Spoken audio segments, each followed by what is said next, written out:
नमो अरहन्ताणं नमो अरहन्ताणं नमो अरहन्ताणं।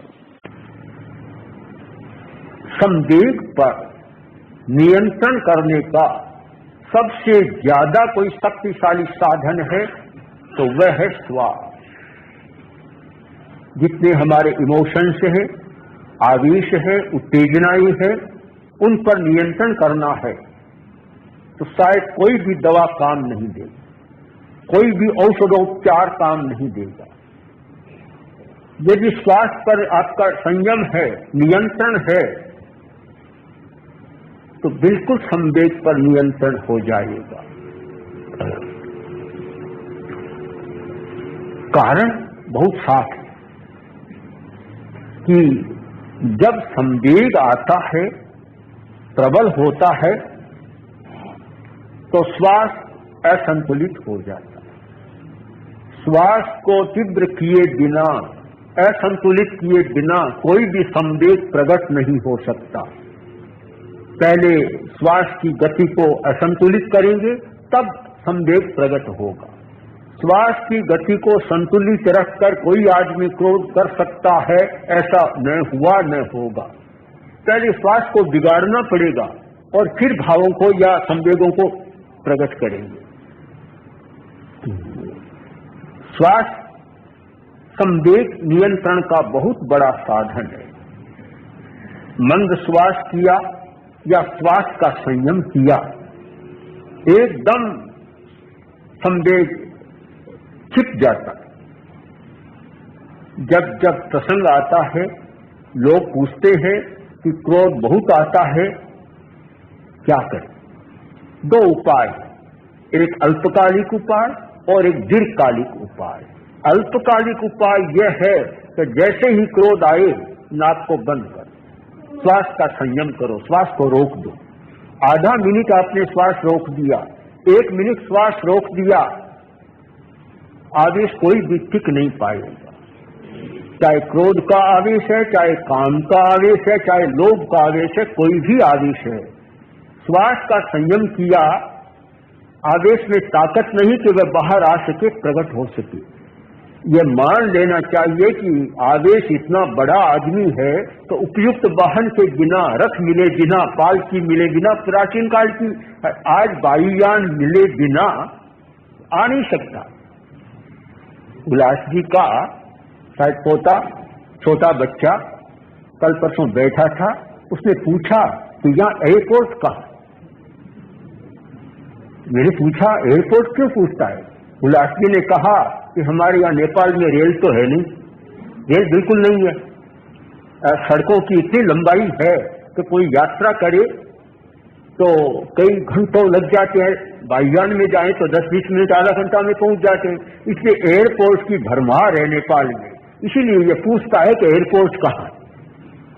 यानी कोई भी आदमी आज साधन के बिना, वाहन का प्रयोग किए बिना जाता नहीं है। बड़ा आदमी तो जाता है तो किसी बड़े साधन का प्रयोग करता है। तो आवेश भी इतना बड़ा आदमी है कि यह आज वायुयान पर चढ़े बिना यात्रा ही नहीं करता आवेश। तो उसके लिए वायुयान बनता है श्वास, यानी गड़बड़ाया हुआ श्वास या छोटा श्वास, और जब वह श्वास को छोटा कर देता है तो फिर प्रकट होने में उसको सुविधा हो जाती है। इसलिए हम श्वास पर ध्यान दें कि अगर संवेग का संतुलन करना है, संवेग का नियंत्रण करना है, तो श्वास का संयम करना बहुत आवश्यक है। लंबा करना भी उपाय है। दीर्घ श्वास ले, श्वास छोटा नहीं रहेगा, गति लंबी हो गई, संवेग भी संतुलित बन जाएगा।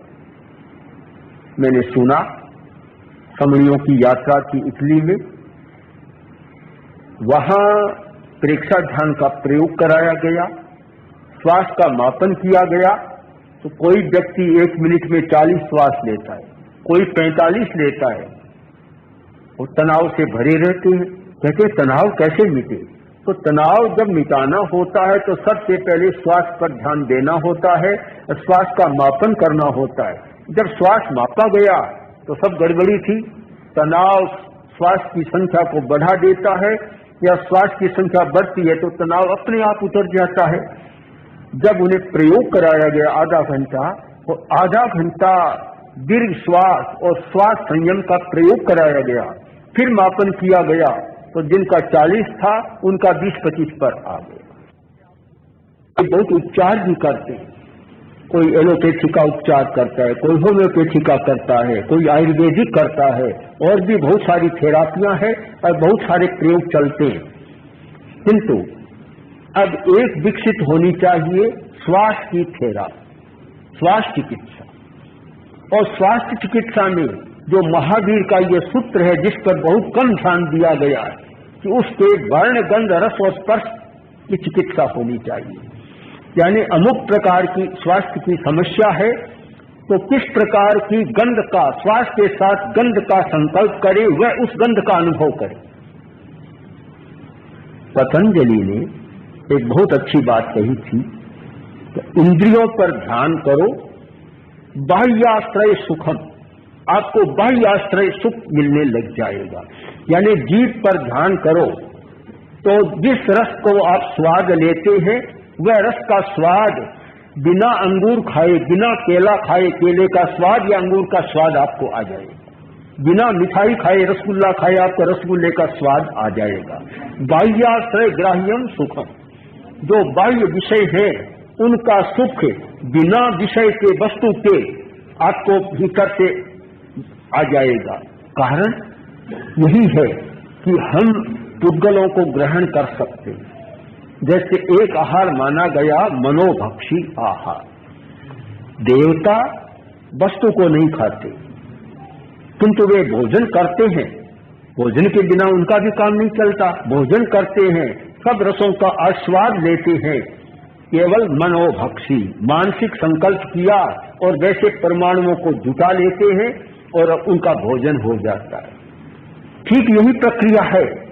तो यदि हम उन मानसिक पुद्गलों को जुटा सके और श्वास का माध्यम ले, श्वास के साथ तत् प्रकार के वर्ण, गंध, रस और स्पर्श को जुटा सके और यह संकल्प का प्रयोग हो, तो शायद चिकित्सा का एक नया प्रयोग हो सकता है।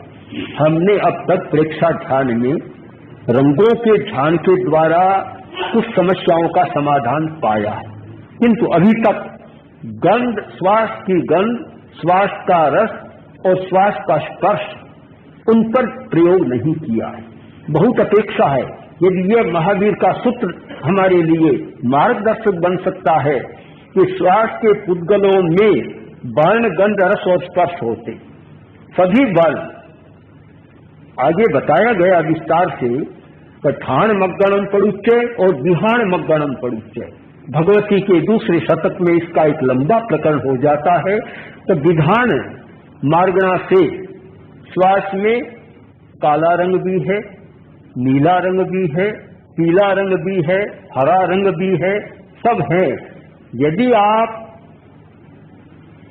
रक्तचाप को संतुलित करना चाहते तो श्वास के साथ नीले रंग का प्रयोग करें, श्वास के साथ हरे रंग का प्रयोग करें, संतुलित रक्तचाप हो जाएगा।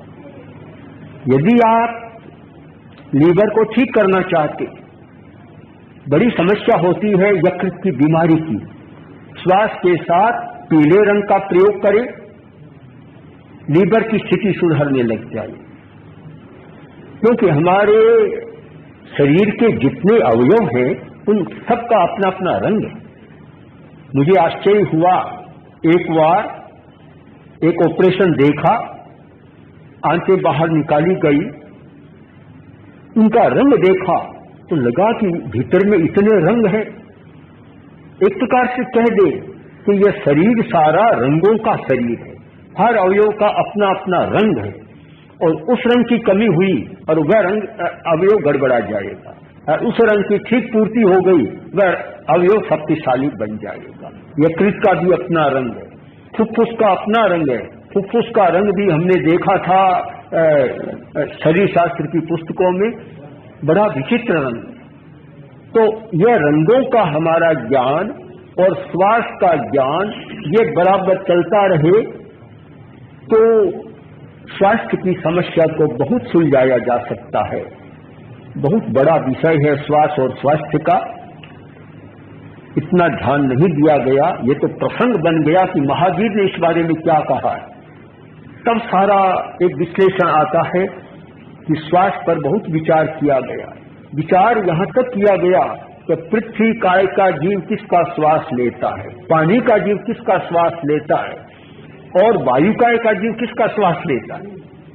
सारा एक विस्तार से प्रकरण है, पर इसको केवल दार्शनिक या तात्विक रूप में तो समझने का प्रयत्न किया, किंतु स्वास्थ्य के संदर्भ में इस पर कोई विचार नहीं किया गया। यदि स्वास्थ्य के संदर्भ में विचार किया जाए तो जैसे कलर थेरापी, नेचुरोपैथी, वैसे पूरी स्वास्थ्य की थेरापी बन सकती है।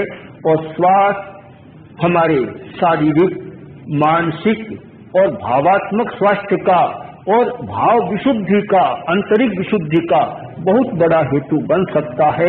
इसलिए हम स्वास्थ्य के विभिन्न पहलुओं पर विचार कर और स्वास्थ्य, आरोग्य और रोग की समस्या को समझने का प्रयत्न करें। अभी तो हमारा समझने का प्रयत्न हो, और समझने के बाद और दीर्घकालिक अध्ययन और अनुसंधान के बाद इस पद्धति को विकसित किया जा सकता है, और एक नया कोण, नया प्रकाश और शायद सबसे ज्यादा प्रभावी चिकित्सा की पद्धति हमारे हाथ लग सकती है।